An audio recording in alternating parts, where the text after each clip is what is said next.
진정한 사귐은 마음을 주고받는 것이다 라는 주제로 하나님의 마음을 알아가도록 하겠습니다. 올 한 해 우리 교회가 지향하는 목표가 사귐의 영성으로 모든 관계를 회복하라입니다. 사귐에 있어서 가장 중요한 게 뭘까를 곰곰이 생각하다가 지난 크리스마스 행사 때 찬양을 준비하면서 우리 중고등부 학생들에게 했던 설교가 생각이 났습니다. 그때 제가 우리 중고등부 학생들에게 예배를 드리더라도 마음을 다해서 드리고 찬양을 부르더라도 마음을 다해서 불러라고 얘기를 했거든요. 사실 제가 몇 년 동안 우리 중고등부 학생들과 함께 부활절이나 크리스마스 행사를 준비하면서 느낀 게 뭐냐면은 노래를 잘하고 뭔가를 잘하고 잘못하고를 떠나서 마음이 없다는 거였어요. 마음이 없다는 거. 하나님께 올려드리는 찬양이고 하나님께 올려드리는 예배인데 하나님을 사랑하는 마음은 없고 하나님에 대한 예의는 더더욱 없고 그냥 어떻게든 시간만 때우고 이 지긋지긋한 행사를 빨리 끝내자는 느낌이 항상 들었습니다. 그래서 행사를 준비할 때마다 서로 싸우고 어떤 친구는 쟤 때문에 교회 안 나오겠다고 그러고 이럴 때마다 이런 행사를 꼭 해야 되냐는 그런 회의감마저 들더라고요. 한 번은 어떤 친구가 그래요. 부활절에는 선곡 하나 하면 되고 찬양 하나 하면 되고 크리스마스 때는 찬양 하나 하고 율동 하나 하면 된대요. 그렇게 해마다 재생 버튼을 누르듯이 돌려막기를 하고 똑같은 레파토리로 진행을 하면은 콘티 짠다고 머리 쓸 일도 없고 공부하는데 별 지장도 없다는 겁니다. 아시죠? 부활절이나 크리스마스 행사 연습하는 기간이 우리 중고등부 학생들 중간고사 시험, 기말고사 시험하고 정확하게 겹치거든요. 그 기간이. 그러니까 이 인간들이 시험 기간에 공부도 못하고 행사는 준비해야 되니까 계속해서 갈등만 느끼는 거예요. 제가 이런 얘기를 들으면서 참 많은 생각이 들더라고요.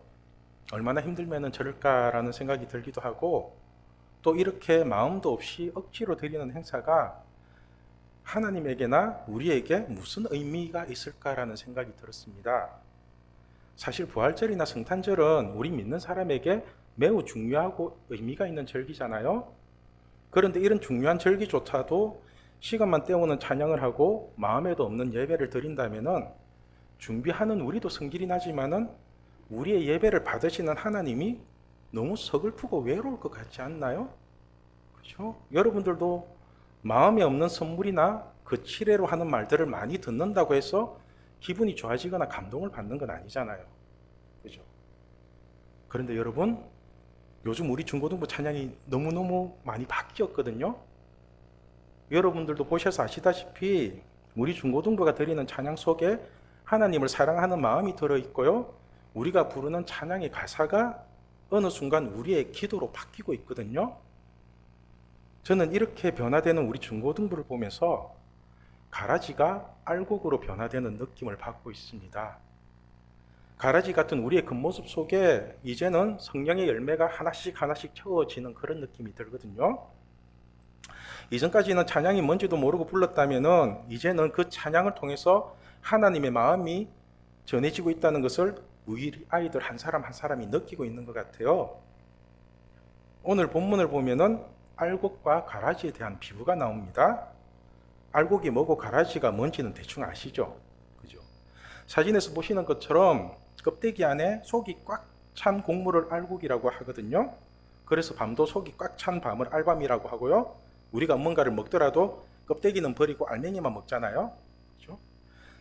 반면에 알곡이나 알밤처럼 껍데기는 똑같은데 그 속이 텅 비어 있는 것을 가라지 또는 쭉정이라고 합니다. 한마디로 겉모습은 똑같은데 그 속이 가득 차 있으면 알곡이 되고요. 그 속이 텅 비어 있으면 가라지가 되거든요. 그런데 참 신기한 게 뭐냐면 알곡과 가라지는 똑같은 땅에서 똑같이 햇빛을 받고 똑같이 물을 먹는데도 어떤 것은 알곡이 되고 어떤 것은 가라지가 된다는 것입니다. 심지어는 같은 줄기에서 자랐는데도 알곡과 가라지가 생기거든요. 음식점도 가보면은 똑같은 재료를 가지고 똑같이 요리를 하는데도 어떤 집은 맛집이 되어가고 줄을 서서 먹거든요.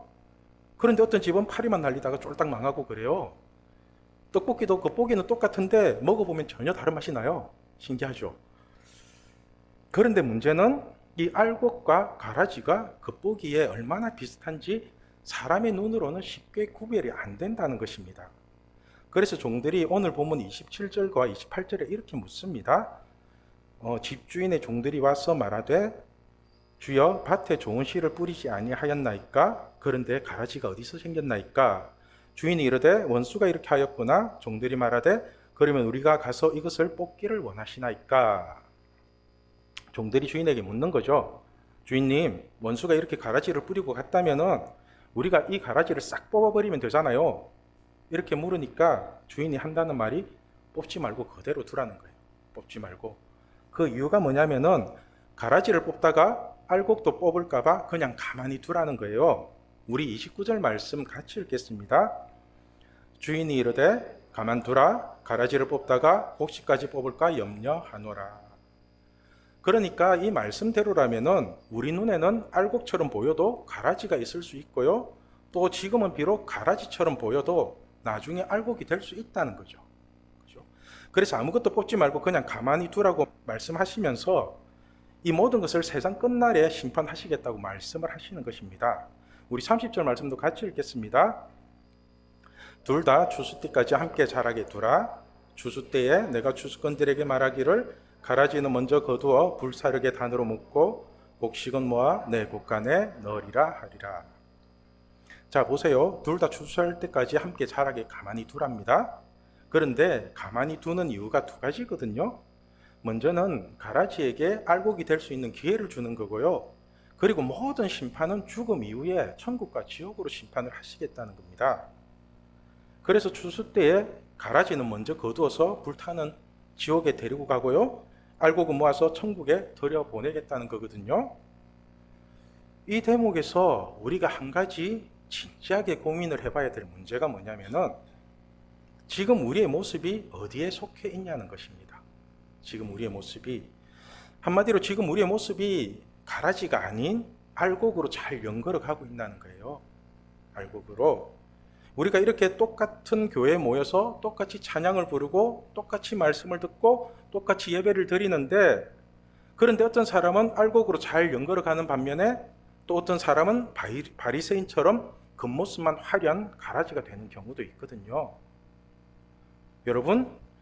여러분이 생각하기에 하나님이 우리를 알곡과 가라지로 나누는 기준은 뭘 것 같아요? 그 기준, 어떤 것은 알곡이고 어떤 것은 가라지고 속이 텅 빈 가라지, 속이 꽉 찬 알곡, 겉모습은 똑같고 그 속을 무엇으로 채워야 알곡이 될 것 같아요? 제가 느끼기에는 우리의 마음이 하나님께 있으면 알곡이고요, 우리의 마음이 세상이나 자기 욕심에 있으면 가라지가 될 것 같습니다. 마가복음 7장을 보면은 바리새인들은 율법은 완벽하게 지키는데 마음이 하나님께 없거든요. 그래서 하시는 말씀이 7절에 이렇게 말씀합니다. 우리 같이 읽을게요. 이르시되 이사야가 너희 외식하는 자에게 대하여 잘 예언하였도다. 기록하였으되 이 백성이 입술로는 나를 공경하되 마음은 내게서 멀도다. 마음은 내게서 멀도다. 이게 가라지의 특징입니다. 입술로는 하나님을 사랑하고 입술로는 하나님을 공경한다고 떠들지만은 그 속을 들여다보면은 하나님을 사랑하는 마음은 하나도 없다는 것입니다. 가라지는 오로지 자기 이익과 자기 만족밖에 없거든요. 성경에서도 보면은 하나님이 가장 강조하시고 가장 첫 번째 되는 계명이 우리의 마음을 다하는 거라고 말씀하십니다. 우리 마태복음 22장 37절, 38절 말씀 같이 읽겠습니다. 예수께서 이르시되 내 마음을 다하고 목숨을 다하고 뜻을 다하여 주 너의 하나님을 사랑하라 하셨으니 이것이 크고 첫째 되는 계명이요. 여러분, 우리가 마음을 다하고 목숨을 다하고 뜻을 다하여 하나님을 사랑하는 게 크고 첫째 되는 계명이랍니다. 이게 크고 첫째 되는 계명이래요. 그러니까 이 첫째 되는 계명이 우리에게 이루어지면은 알곡이 되는 것이고 이 첫째 되는 계명이 이루어지지 않으면은 가라지가 되는 것입니다. 단추를 채울 때도 첫 단추를 잘 끼워야 하듯이 우리가 하나님을 믿을 때도 크고 첫째 되는 계명을 온전히 지키는 것부터 시작을 해야 되는 게 맞잖아요. 그런데 하나님께는 마음도 없고 생각은 오로지 자기 자신의 이익이나 돈에만 가 있다면은 그런 사람이 어떻게 알곡이 될 수 있냐는 거예요. 마찬가지로 우리가 하나님과 사귀고 하나님과 친해지려고 한다면은 가장 먼저 우리의 마음을 하나님께 드려야 된다는 것입니다. 쉽게 예를 들면은 우리 교회에 뭐 대통령 같은 분이나 아니면은 굉장히 친해지고 싶은 높으신 분이 찾아왔다고 칩시다. 뭐 과거의 대통령이든 현재의 대통령이든 뭐 귀하신 분이 왔다는 거예요. 그렇다면 우리가 음식을 준비해도 마음을 다해서 준비를 하고 뭔가 대접을 하더라도 마음을 다해서 해야 되는 거잖아요. 그래야지 조금이라도 더 가까워지고 더 친해질 수 있는 거잖아요. 그런데 대통령이 왔는데도 아무런 감흥도 없고 오든지 말았든지 내하고 무슨 상관이 있냐고 해버린다면 평생 가도 대통령하고는 친해질 수 없겠죠. 그죠? 사실 우리가 하나님과 진짜로 친해질 수 있는 시간은 이 예배 시간이거든요. 예배 시간. 그래서 10계명 중에 네 번째 계명이 안식일을 기억하여 거룩히 지키라고 명령하신 것입니다. 안식일을 지키라고, 예배를 지키라고. 왜냐하면 하나님은 죄인인 우리랑 너무너무 친해지고 싶어서 이 예배를 만드시고 안식일을 주신 거거든요. 그런데 말라기 1장을 보면은 하나님이 형식적인 예배를 드리는 이스라엘 백성들에게 분노를 하시는 장면이 나옵니다. 굉장히 화를 내세요. 먼저 6절 말씀을 보면은 내 이름을 멸시하는 제사장들아, 나 만군의 여호와가 너희에게 이르기를 아들은 그 아버지를, 종은 그 주인을 공경하나니 내가 아버지일진데 나를 공경함이 어디 있느냐? 내가 주인일진데 나를 두려워함이 어디 있느냐 하나 너희는 이르기를 우리가 어떻게 주의 이름을 멸시하였나이까 하는도다. 그러니까 하나님이 이스라엘 백성들에게 제발 아빠 말 좀 듣고 아빠 좀 멸시하지 말아 달라고 부탁을 하시면서 덧붙이는 말씀이 너희가 아버지를 공경하는 마음이 조금이라도 있고 하나님을 두려워하는 마음이 조금이라도 있다면 절대로 이런 마음으로 예배를 드릴 수가 없다는 거예요. 절대로 이런 마음으로는. 이런 마음이 어떤 마음이냐 하면은 우리 8절 말씀 같이 읽겠습니다. 만군의 여호와가 이르노라 너희가 눈먼 희생 제물을 바치는 것이 어찌 악하지 아니하며 저는 것 병든 것을 드리는 것이 어찌 악하지 아니하냐. 이제 그것을 너희 총독에게 드려보라. 그가 너를 기뻐하겠으며 너를 받아주겠느냐. 여러분, 이게 이스라엘 백성들이 하나님께 예배를 드렸던 마음이거든요. 마음.